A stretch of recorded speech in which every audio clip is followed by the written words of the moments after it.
श्री अनंत व्रत कथा। नमो अनंत अनंत गुण नायक श्री तीर्थेश, कहूँ अनंत व्रत की कथा, दीजे बुद्धि जिनेश। इसी जम्बूद्वीप के आर्यखंड में कौशल देश है। उसमें अयोध्या नगरी के पास पद्मखंड नामक ग्राम था। उस ग्राम में सोम शर्मा नाम का एक अति दरिद्र ब्राह्मण रहता था, जो अपनी सीमा नाम की स्त्री और बहुत सी पुत्रियों सहित रहता था। वह ब्राह्मण विद्याहीन और दरिद्र होने के कारण भिक्षा मांगकर अपना पालन पोषण करता था, तो भी भरपेट खाने को नहीं मिल पाता था। तब एक दिन अपनी स्त्री की सम्मति से उसने सह कुटुंब प्रस्थान किया। तो चलते समय मार्ग में शुभ शकुन हुए, अर्थात सौभाग्यवती स्त्रियां सन्मुख मिली। कुछ और आगे चला तो क्या देखता है, हजारों नर नारी किसी स्थान को जा रहे हैं। पूछने से विदित हुआ कि वे सब अनंतनाथ भगवान के समोच्चरण में वंदना के लिए जा रहे हैं। यह जानकर यह ब्राह्मण भी उनके पीछे हो लिया और समोच्चरण में गया। वहां प्रभु की वंदना कर 3 प्रदक्षिणा दी और नर कोठे में यथास्थान जा बैठा, जहां समोच्चरण में दिव्य ध्वनि सुनकर उसे सम्यक दर्शन की प्राप्ति हुई। पश्चात चारित्र का कथन सुनकर उसने जुआ, मांस, मद्य, वैश्य सेवन, शिकार, चोरी और परस्त्री सेवन, ये 7 व्यसन त्याग दिए।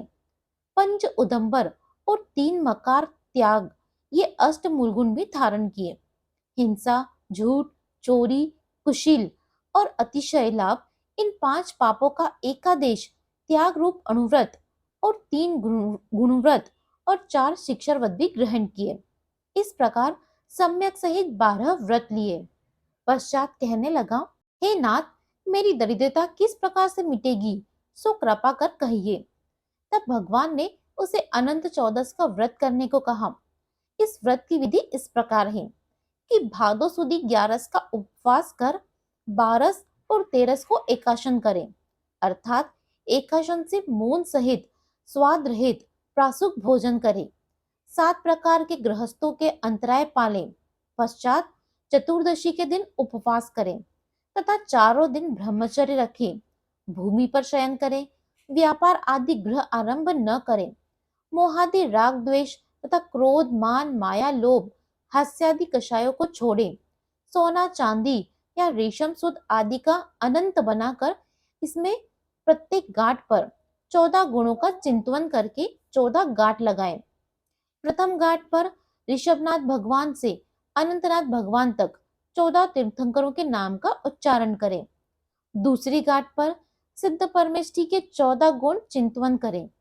तीसरी घाट पर 14 मुनिराज जो मति शुद्ध अवधि ज्ञान युक्त हो गए हों, उनके नाम के उच्चारण करें।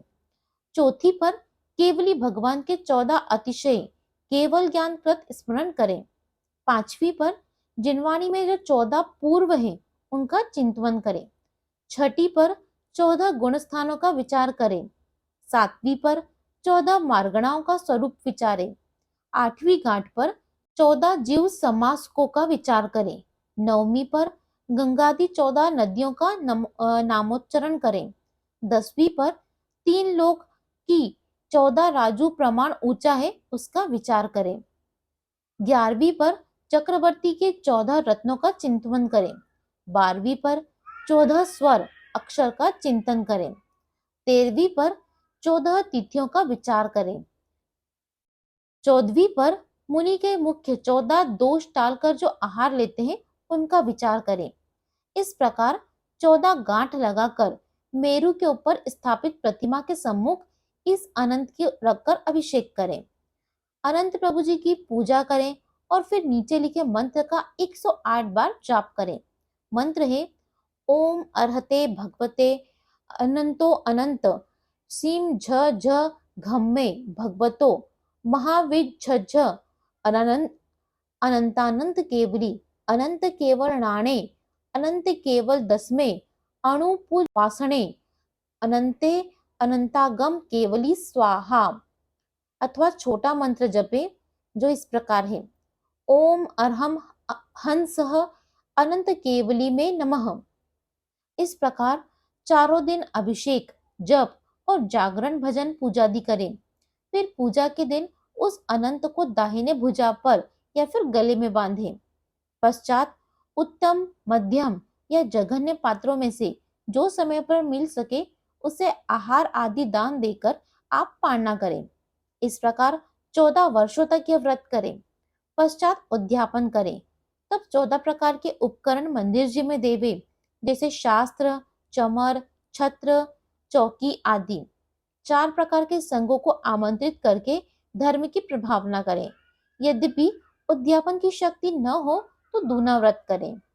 इस प्रकार श्रीमुख से व्रत की विधि और उत्तम फल सुनकर उस ब्राह्मण ने स्त्री सहित यह व्रत लिया तथा और भी बहुत लोगों ने यह व्रत लिया। पश्चात नमस्कार करके ब्राह्मण अपने ग्राम में आया और भाव सहित 14 वर्षों तक व्रत को विधि युक्त पालन करके उद्यापन किया। इसमें दिनों दिन उनकी बढ़ती होने लगी। इसके साथ रहने से और भी लाभ धर्म मार्ग में लग गए, क्योंकि लोग जब अपने इस प्रकार की बढ़ती देखकर इसका कारण पूछते हैं तो वह अनंत व्रत आदि व्रतों की महिमा और जिन भाषित धर्म के स्वरूप का कथन सुनाता है। इससे बहुत लोगों की श्रद्धा उस पर और हो जाती है और वे भी उसे गुरु मानने लगते। इस प्रकार वह ब्राह्मण भले सांसारिक सुखों को भोग कर अंत में संन्यास मरण कर स्वर्ग में देव हुआ।